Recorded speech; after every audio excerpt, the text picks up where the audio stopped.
Hi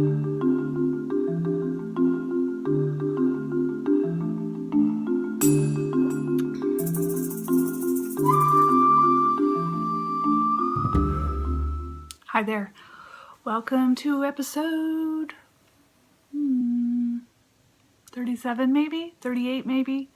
I don't remember now. Well, I did the giveaway. Are we in the 40s? Oh my gosh, I have no idea what episode number this is, but I'll put it on the screen here for you. You are watching the Handmade by Lorelei podcast, and I'm your host, Lorelei. I am recording from my home in upstate New York, where I live with my husband Joe, my two cats, Cassius and Django. And I am a knitter slash crafter of all sorts, and this is my crafty podcast. Also a jewelry designer, and today is Sunday, and I have the house to myself. So I figured I would sit down and show you what I've been working on and maybe show you a couple of things. I do have some thoughts. I don't have organized thoughts today. There's no show notes written out yet, but I will probably try to fly through some of the stuff in a relatively organized manner. We'll see how it goes. I'm drinking some coffee out of this beautiful mug that was gifted to me by my friend David of the Dog Dare podcast. I'm sure you've heard of him. David sent this to me in the mail with some other goodies, and this is my first time using it, but it's awesome. See those cables? And today I'm wearing some knits because it's kind of chilly. It's rainy and chilly today. So this I took out to wear. This is a pattern by Joji Locatelli called the Peeping Cowl. I knit this last year, and I used Sweet Georgia Nice and Knit, Plucky Knitter. I think some of this is Shibui knits, and it's awesome. So very much like her 3-color cashmere cowl, but this one has some really cool cabling and lace, and it was just a joy to knit, and I could knit 100 more of these. It's so beautiful and fun to wear. So let me get into, before I go any further, you can find me online on Ravelry and Instagram as Lorelei Erdo, and my website is loreleiurdo.com, and I sell jewelry there and tutorials and sometimes sewn things, and my Etsy store is loreleiurdojewelry.etsy.com, where I primarily sell jewelry. So if you want to follow me in any of those places, please do. And if you want to subscribe to my channel, the subscribe button is down below. And you can also click the little bell if you want notifications of my upcoming episodes. I try to record an episode every 2 weeks or so. So, jumping right in, I don't have too many things to show you on the needles, but I have some other things. So I pulled a bunch of stuff out, and I don't have any finished objects today, but I have been working diligently on my Lucky Charm shawl, and I've shown this to you the last few times I've podcast, but I just thought I would show you again. It's the Lucky Charm shawl. It's a little wrinkled because it's been in my bag, but this is a beautiful pattern written by Melody Hoffman of the Bee Mandarins podcast. And so you can see this is slip stitch section number 1. I got through slip stitch section number 2, and I'm currently just started the arrows. And they don't even look like arrows yet, but the arrows are here. And there are 3 sections of arrows, and then a border section, and then the bind off, so getting there. The yarn I'm using is beautiful. This is a single ply yarn from Tuscan Knits in her Har colorway. And it's just a really kind of beautiful neutral color, and I think it'll be really nice. And I want to have this done for Rhinebeck because I want to meet Maria. She's going to be there at Rhinebeck, and also she'll be vending at the Indie Untangled show, which if I can kick and punch my way in there, I know it gets a little crazy, but I am planning on trying to stop in there when I get into town. So, great pattern, beautiful yarn. It's just kind of, for some reason, it's not a very fast knit for me, and I don't know why.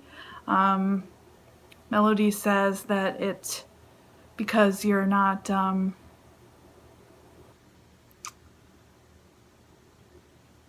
thought that was a dropped stitch, but it's just a split stitch. Another complaint I have, I am knitting this using my Hiya Sharps, and they are so stinking sharp. They are so sharp that they split this single ply yarn quite a bit. And note to self, next time I knit a single ply shawl, I will try to use maybe my tulip bamboo needles or my rosewood needles. Anyway, it's just taking me a while to get this done. I'm keeping this in Nancy Round Rabbit Extra, her beautiful bag she gifted me. Oh, and I have that other skein. Now, do you remember I told you that I didn't have enough of this yarn? Silly me. Thought 2 skeins was going to be enough. I don't know why, because when I looked at the pattern it says it needs 1,200 yards. Hello? So she didn't have any of the single ply in her shop in that colorway, so I ended up ordering Fuzz. Did I already show you this? I don't remember if I did, but Fuzz has a pretty nice halo on it, and it is the same color, and I think it's a really great match, and I don't think you're going to even be able to tell. And the tassels will be primarily made out of this, because I only have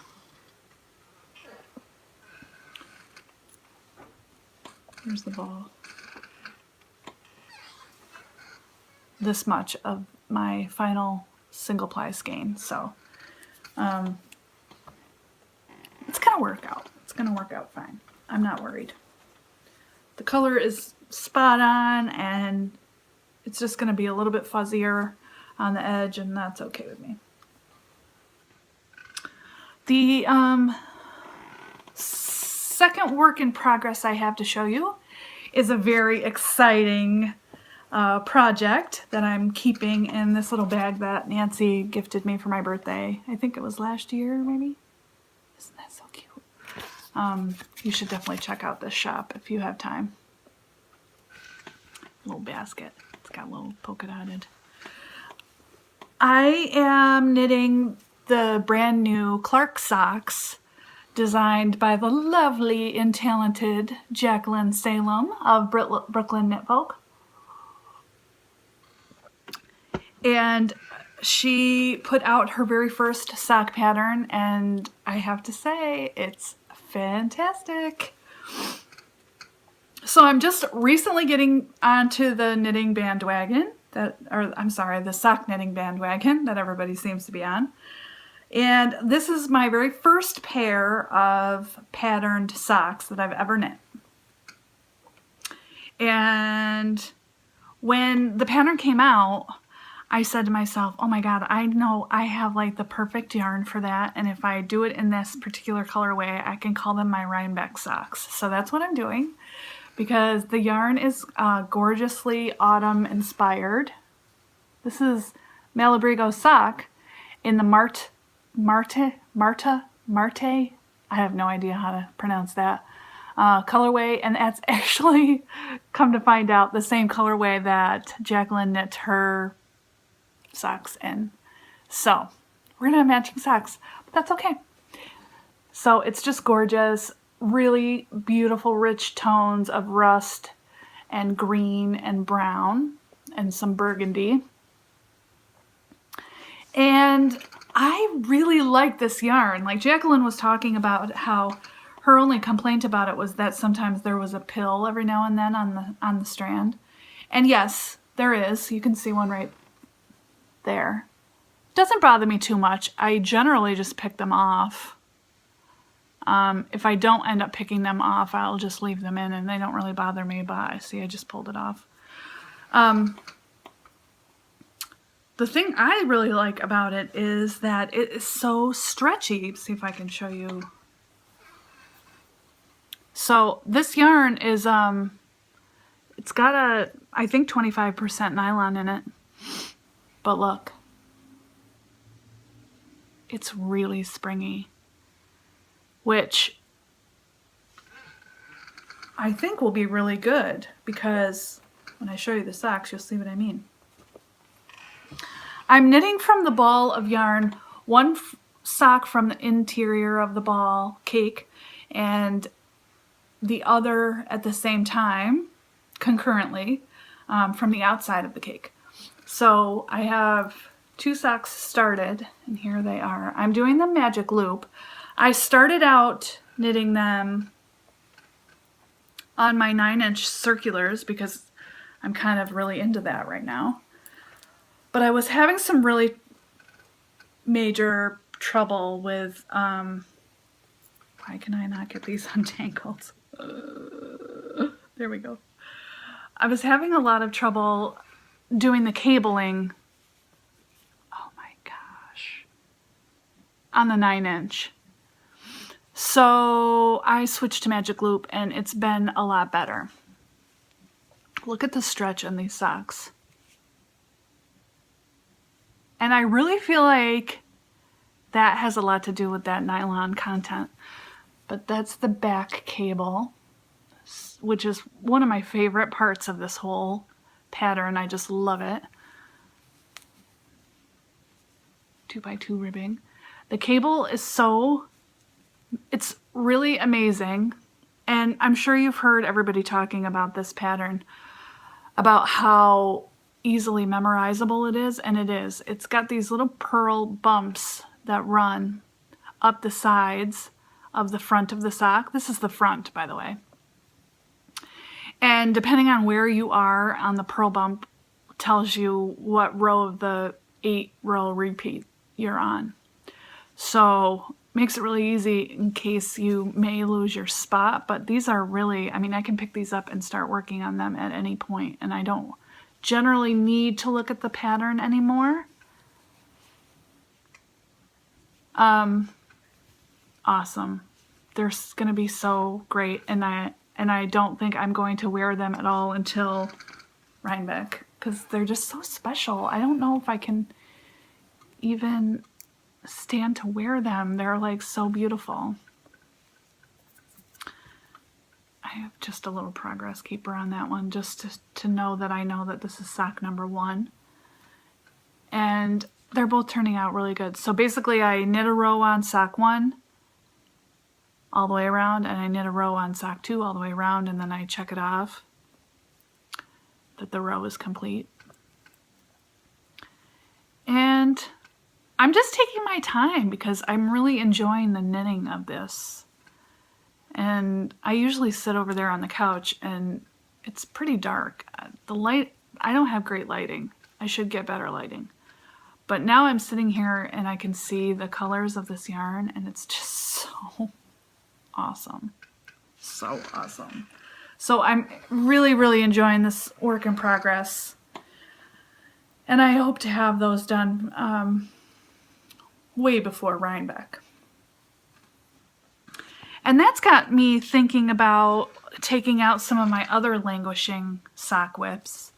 For example, the pair that I bought this for, this is Patton's sock yarn. I forgot. I don't even have the tag in here. I don't even know. And I was going to start doing the, well, I did start them both. These are really big compared to the other socks I'm knitting. What is this pattern? I forgot.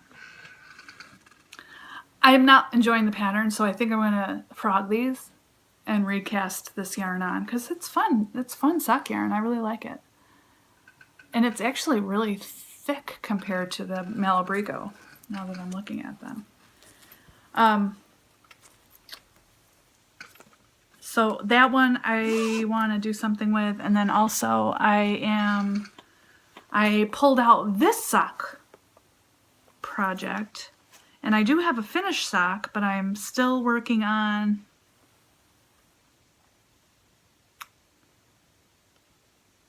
this, and it looks like I pulled out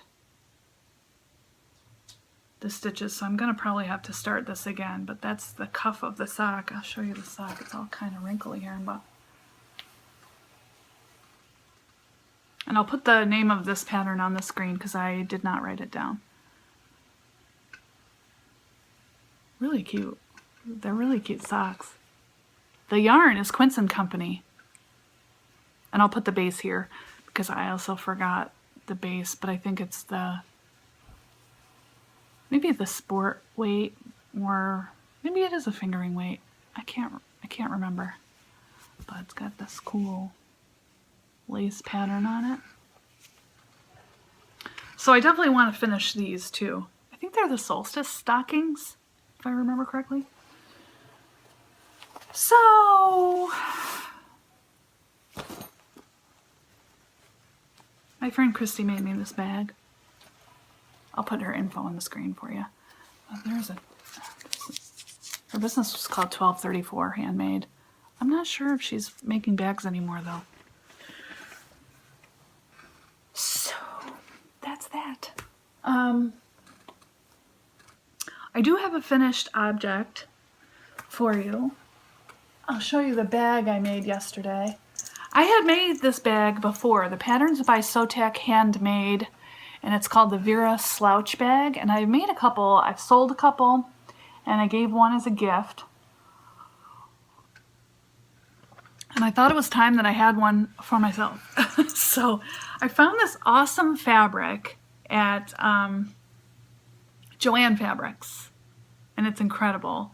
It's in the novelty fabrics section, and they have a couple where it's actually like a photograph printed on fabric, and I saw one. I went back today to get more of it because I love it, and I saw they had one with like birch trunks slices, so all you could see like the rings of the trees, and they were all stacked. Very cool. Just heard a noise.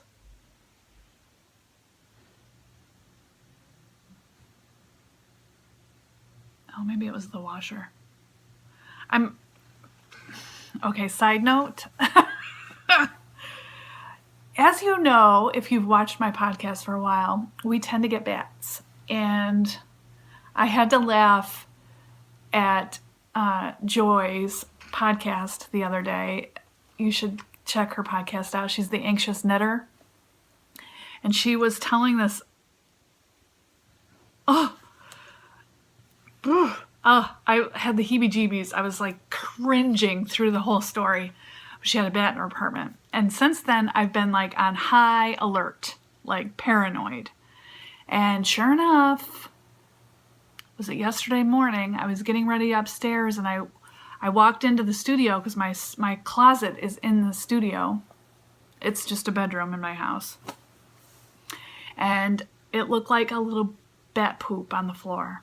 I picked it up with a tissue and then looked at it like it really does look like a bat poop. Could be a mouse poop, but we've never had mice inside the house, the living area of our house. We've had them in the basement, but doesn't mean they can't get in. I mean, maybe they did, maybe they can, I don't know. But I have 2 cats. I mean, if we have a mouse, it's not gonna last long.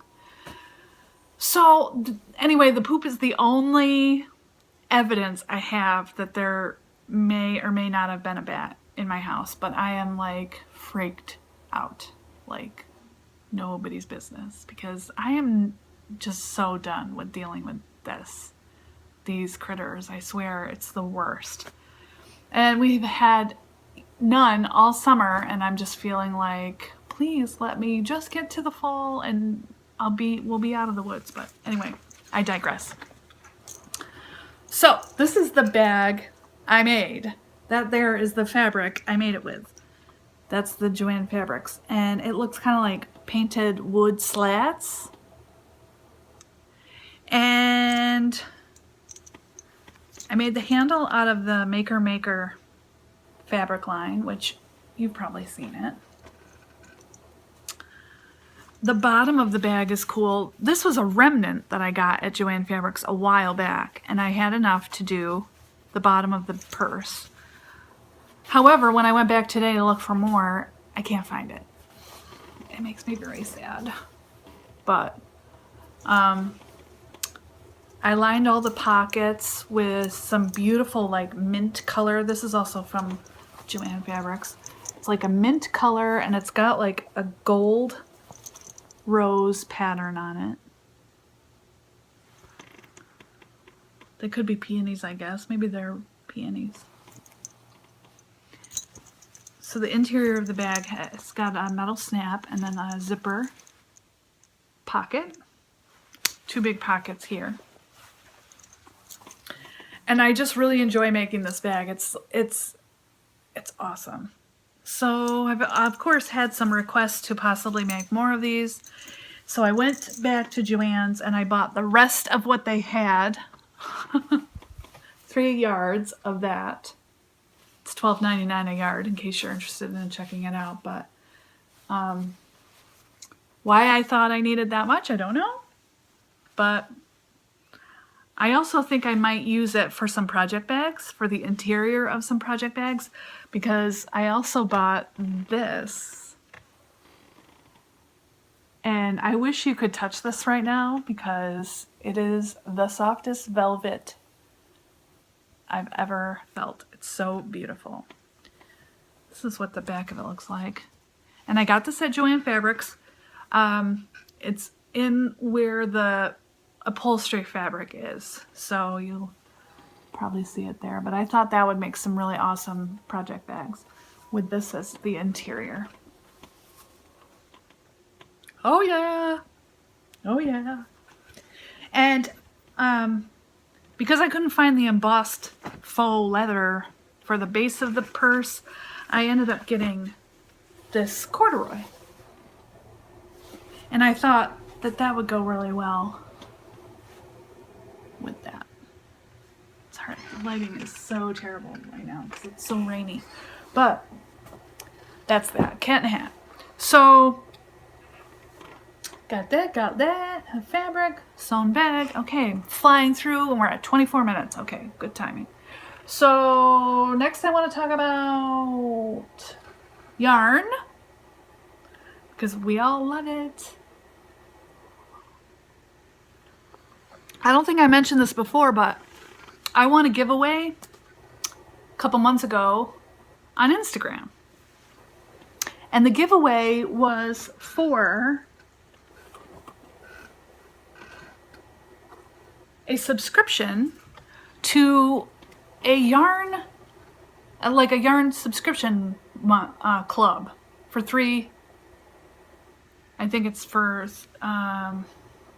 3 months.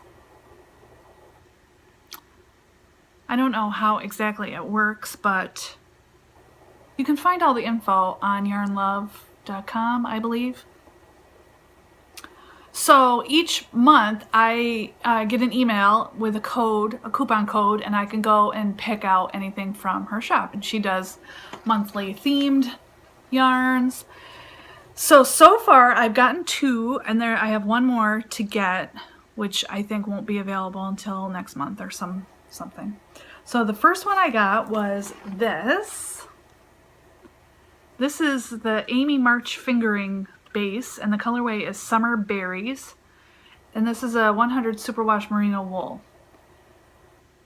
Approximately 555 yards. It's a fingering weight, and the color is so great. And it has a really nice feeling to it. Doesn't feel typically like superwash yarn to me. And the skein is like so tight, and it's really nice. So that was the first one I chose, and that came about a month ago or so. Then the next one I picked out was this one. This is the Juliet base, which is 80% superwash merino and nylon.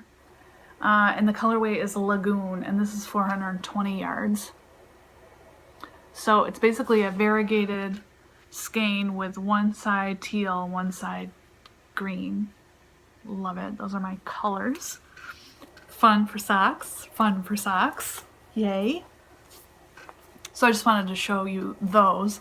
Another skein of yarn I got recently was I attended Stress Knits, one of her recent updates.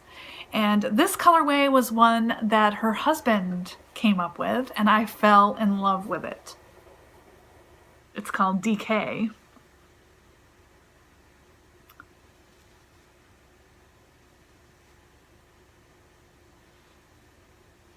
And that's my favorite part, that eggplant color. But anything purple and green, oh my gosh, it's like the best combo. So this is her favorite sock base, 80/20 superwash merino nylon. It's 400 yards. So definitely check out Stress Knits shop. I believe it's on Etsy, stressknits.etsy.com. She's got club colorways. She's got, last time I checked, she had quite a few available in her store. Beautiful colors. I'm collecting all the sock yarn, apparently, and moving right along, I placed an order for some more from my favorite, Madeline Tosh. Madeline Tosh, oh, Madeline Tosh, I just love you so much. I had seen this selection of minis on her website, and I kept going back to it, and finally I just got it. So there it is. This is like teal. So it's kind of a peachy pink color. It's blowing out.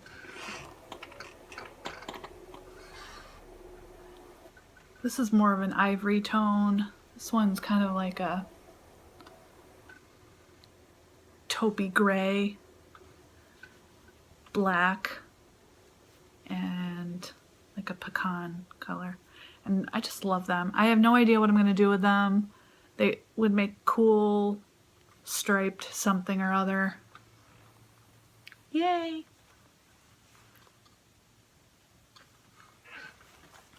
And because I wanted to check it out and see what it was like, I ordered a skein of her work sock. If you've ever been on the Madeline Tosh website, she's got stuff that you don't find in shops. They're kind of one-of-a-kind colorways and one-of-a-kind bases. Not one-of-a-kind, but I mean bases that are exclusive, I guess you could say, to her website.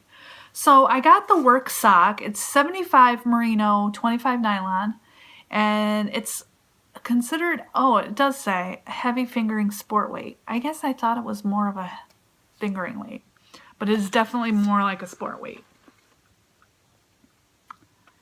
And the color that I chose is Wet Clay, and I absolutely love it. It's kind of a lavender with gray. Really nice. And it's just like so thick and beautiful. Let's see if I can do this. I'm not good at this scanning thing. No, I can't. So anyway, then the last thing I want to show you is the yarn that I recently got from Knit Picks. So I bought some stuff from Knit Picks because I have a couple of sweaters in mind that I want to do, one of which is the Veronica. So I ended up getting Wool of the Andes, the non-superwash sport worsted weight yarn, and the colorway is Lava Heather, and that's a good representation there. So it's kind of purple, but it has some other tones in it. It's an interesting color, but I like it a lot.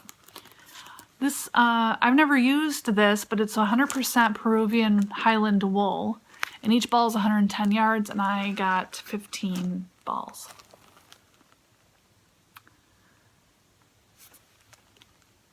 And because I cannot, I was like, might as well buy another, at that price, I might as well buy another color.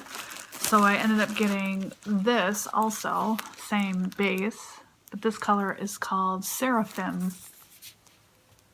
And it's a real dusty purple. It's probably one of my very favorite colors of all time. And then I also ordered a couple of skeins just because I wanted to see what they were all about. Knit Picks palette. And I really liked this color. It's almost like a real pale gray ivory color. It's called AQ2. No, it's Finley Heather. Finley Heather is the colorway. And it's actually a lot nicer than I thought. I was talking to a friend of mine and she said she wouldn't knit a sweater in it. Rebecca. I would. So that is might be something I will buy more of to do something bigger, but I can see where it would be beneficial in like color work just because of the toothiness of it, but I like it. It's really not that scratchy, I don't think. But yeah, this type of wool definitely has its place. It's fingering weight. Again, Peruvian Highland wool. And each ball is 231 yards in case you're interested in trying that out. But they have like a bazillion colors. It was crazy. It was hard to choose. Same with the Wool of the Andes. Over 100 colors, I think. So, guess I'm ready to do some knitting, eh? I did not show you my sweater because I haven't worked on it at all. I'm second guessing the whole thing. Feeling pretty discouraged about it. I'm talking about my cabled sweater, the Kristen sweater by Kristen Tendyke. It's supposed to be my Rhinebeck sweater, but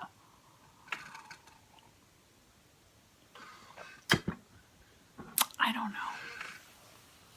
I worry because it's alpaca, and I think, what if it stretches out when I block it because I didn't swatch and I don't know what it's going to do. And it's fiddly, you know, with the cables. It takes time when I work on it. It just doesn't seem like it's growing very fast. I'm sure I'll finish it. Will I finish it for Rhinebeck? Probably not. And I'm not going to put a lot of pressure on myself to like finish a sweater for Rhinebeck. I have sweaters I can wear to Rhinebeck. Doesn't matter when I knit them. They can still be Rhinebeck sweaters, I think. Yeah.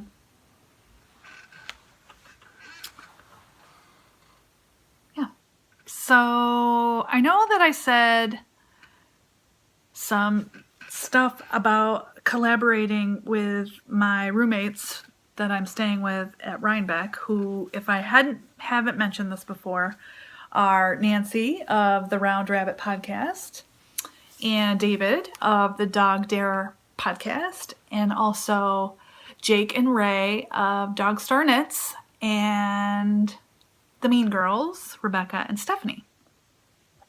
And we were going to possibly do some sort of make-along, but I don't have any details on that yet, so maybe I'll be podcasting again sooner when I find out more details about that, but I think it's still on the radar. I'm not positive.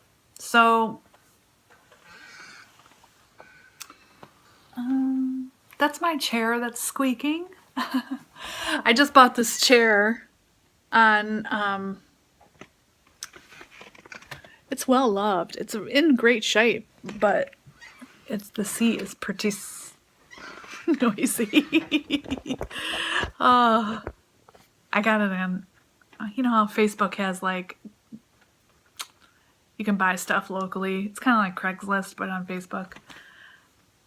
$20. I mean, you can't beat that. So, I guess that's it for today. I know I threw a lot at you. You're probably still trying to, process it all. Go knit, have a drink, and I'll talk to you guys next time. If you are a returning viewer, thank you so much for sitting with me again and for another episode. And if you're a brand new viewer, I hope that you saw something that interested you today. This is my general spiel on what I talk about in my podcasts. I don't really generally talk too much about jewelry because it's my full-time job and knitting is my hobby. So that's kind of what I gravitate towards. And there isn't really any jewelry podcasters out there, so knitting is where it's at, peeps. I guess I'll see you guys the next episode. See you guys on the flip side. Oh, hi!